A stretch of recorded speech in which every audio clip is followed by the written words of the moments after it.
जय हिंद फ्रेंड, आज हम देखने वाले हैं क्लास 12th हिस्ट्री का चैप्टर नंबर 3 जिसका नाम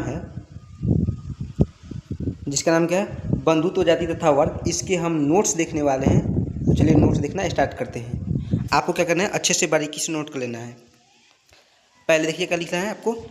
पहले आपको महाभारत के बारे में लिखना है कि महाभारत एक गतिशील ग्रंथ था जिसकी रचना महर्षि वेद व्यास ने किया था, वो भी किस भाषा में, संस्कृत भाषा में। उसके बाद इसमें कितने श्लोक हैं, तो 1 लाख से अधिक श्लोक हैं, इसको लिख लेना है। इसकी रचना हजारों वर्ष तक होती रही। और इसका जो महाभारत का युद्ध है, महाभारत का युद्ध 18 दिनों तक चला था। कौन से वंश में चला था? कुरुवंश में। कुरुवंश में 2 वंश थे, एक थे कौरव और दूसरा था पांडव। इन दोनों में युद्ध हुआ था। तो इनको क्या करना है, आपको अच्छे से नोट कर लेना है। क्योंकि देखिए, हम पढ़ने का तो बुक पढ़ लेते हैं, नोट्स भी बना लेते हैं, लेकिन नोट्स हम ऐसे बना लेते हैं ना कि एक बार तो पढ़ लेते हैं, लेकिन दोबारा पढ़ने का उसका मन ही नहीं करता है हमको। तो इसलिए मैंने शॉर्ट नोट्स प्रोवाइड करा रहा हूँ, आपको अच्छे से नोट कर लेना है। उसके बाद देखिए स्त्री धन क्या होता है। स्त्री धन के बारे में अच्छे से दिया हुआ है, आपको नोट कर लेना है, ठीक है। उसके बाद विवाह के 8 प्रकार, जैसे कि ब्राह्मण, दैव, आर्ष, प्रजापति, असुर, गंधर्व, वरासत, पैशाच, ये विवाह के 8 प्रकार हैं। लेकिन विवाह के जब पूछेगा कि उत्तम विवाह, तो उत्तम विवाह में 4 विवाह आते हैं, ये उत्तम 4 लिख देना है। उसके बाद ऋणात्मक विवाह, इनको लिख देना है। तो क्या करना, आपको अच्छे से नोट्स कर लेना है। उसके बाद विवाह के प्रकार, विवाह के कौन कौन से प्रकार थे उनको देखिए लिख दिया गया है, अच्छे से आपको नोट कर लेना है, ठीक है।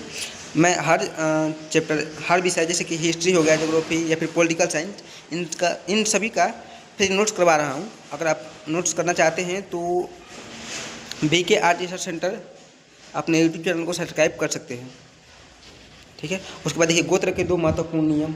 कौन? गोत्र के 2 महत्वपूर्ण नियम, इनको अच्छे से लिख लेंगे, ये क्वेश्चन पूछा ही जाता है। उसके बाद धर्मसूत्र, और देखिए धर्मसूत्र और धर्मशास्त्र में 4 वर्गों के लिए जीविका से जुड़े नियम को अच्छे से लिखा गया। जैसे कि 4 वर्ग कौन कौन थे, एक था ब्राह्मण, उसके बाद क्षत्रिय, वैश्य और शूद्र। इनके बारे में पूरा अच्छे से लिखा हुआ है, नीचे आपको देख करके लिख लेना है। और बार बार क्या करता है, रिवाइज मारते रहना है आपको। उसके बाद देखिए मनुस्मृति में चंडालों की स्थिति क्या थी, इसको अच्छे से नोट कर लेना है, ठीक है। उसके बाद देखिए इतिहासकार किसी ग्रंथ का विश्लेषण करते समय किन पहलुओं पर विचार करते हैं, तो इनको भी आपको अच्छे से नोट कर देना है। ये देखिए ये पहलू हैं।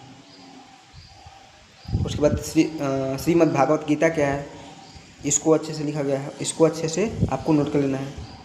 उसके बाद 2 स्मृति कौन है, ये देखिए 2 स्मृति कौन है, एक है मनु स्मृति और एक है याज्ञवल्क्य स्मृति। मनु स्मृति के लेखक मनु हैं और याज्ञवल्क्य स्मृति के लेखक याज्ञवल्क्य जी हैं। उसके बाद देखिए पुराणों की संख्या कितनी है, 18 है। इसके रचयिता कौन है, लोमहर्ष तथा इनके पुत्र उग्रश्रव माने जाते हैं, इनको नोट कर लेना है। हिंदू धर्म में 2 महाकाव्य कौन कौन है, देखिए एक रामायण है और एक महाभारत है, ठीक है। तो महाभारत के रचयिता कौन है, महर्षि वेद व्यास जी है और इसके वाल्मीकि जी हैं। रामायण के रचयिता वाल्मीकि जी हैं और महाभारत के महर्षि वेद व्यास जी। इन दोनों की जो रचना हुई है ना, किस में हुई है, संस्कृत भाषा में हुई है। किस भाषा में, संस्कृत भाषा में हुई है। अगर आप चाहते हैं क्लास 12th ऑल सब्जेक्ट की क्लास 12th आर्ट स्ट्रीम की पूरी तैयारी करना, तो आप अपने यूट्यूब चैनल को जरूर सब्सक्राइब कर लीजिएगा, ठीक है। मिलते हैं अगले वीडियो में। और बेसिकली देखिए हाथ से नोट्स बनाना और उसको प्रोवाइड करना बहुत ही मेहनत का काम होता है, तो इसलिए आप सपोर्ट कीजिए।